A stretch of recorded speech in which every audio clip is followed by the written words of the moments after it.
पुराने मगध राज्य में एक बहुत ही धनवान सेठ रहा करता था। उसके पास बहुत धन दौलत थी। एक दिन उसने हिसाब लगाया तो पाया कि उसके पास जितनी भी दौलत है ये बस उसके बच्चों के लिए ही पर्याप्त होगी। वह सोच में पड़ गया कि उसके बच्चों के बच्चे और उसके बाद आने वाली पीढ़ियों के लिए धन की व्यवस्था कैसे होगी। धन के अभाव में तो उनका जीवन तो बहुत मुश्किल हो जाएगा।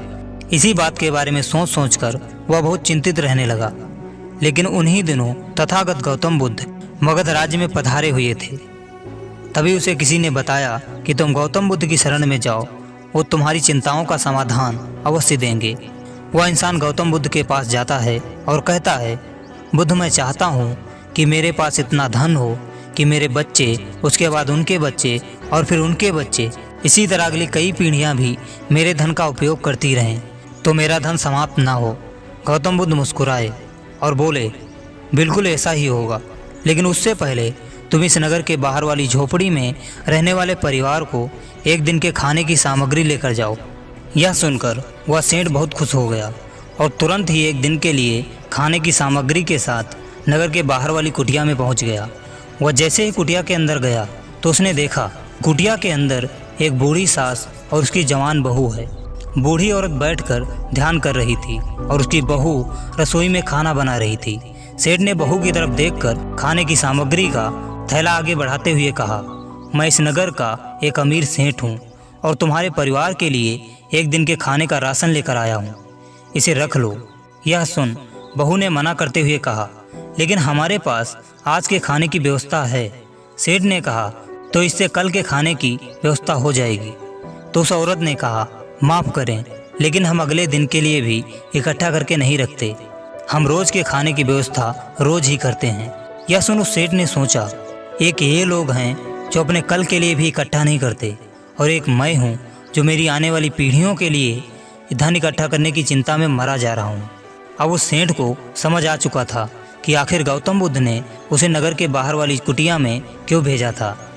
अगले दिन सुबह होते ही वह सेठ फिर से गौतम बुद्ध के पास पहुँच गए और बोला, तथागत आप जो मुझे समझाना चाहते थे अब मैं समझ चुका हूँ, लेकिन क्या आप मुझे थोड़ा विस्तार से बताएंगे कि चिंता होती क्या है या कैसे पैदा होती है और इसका निवारण क्या है।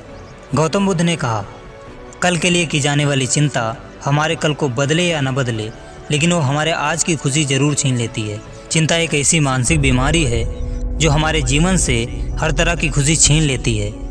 असल में चिंता का कोई वास्तविक अस्तित्व नहीं होता। चिंता एक ऐसा भाव है, एक ऐसा विचार है जो आने वाले भविष्य के डर से पैदा होता है। जिन चीज़ों के ऊपर हमारा कोई नियंत्रण नहीं, जिनके लिए हम कुछ भी नहीं कर सकते, उन चीज़ों के बारे में बार बार सोचना ही तो चिंता है।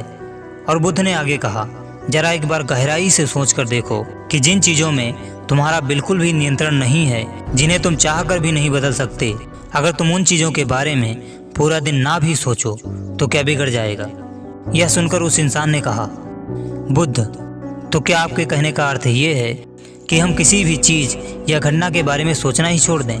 बुद्ध ने कहा, जीवन में जो भी समस्या आई है या फिर आने वाली है उसके बारे में विचार करके उसका समाधान निकालना ये तो हमारी बुद्धि का धर्म है, लेकिन उसी समस्या के बारे में निरंतर लगातार बार बार सोचना ये एक मानसिक बीमारी है।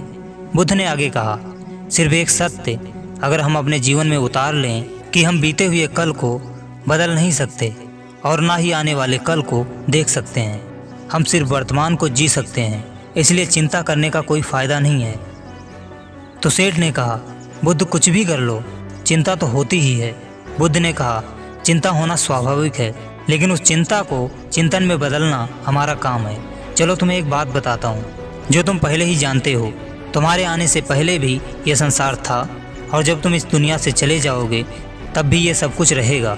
तुम्हारे आने या जाने से इसमें कुछ ज़्यादा बदलाव नहीं आया।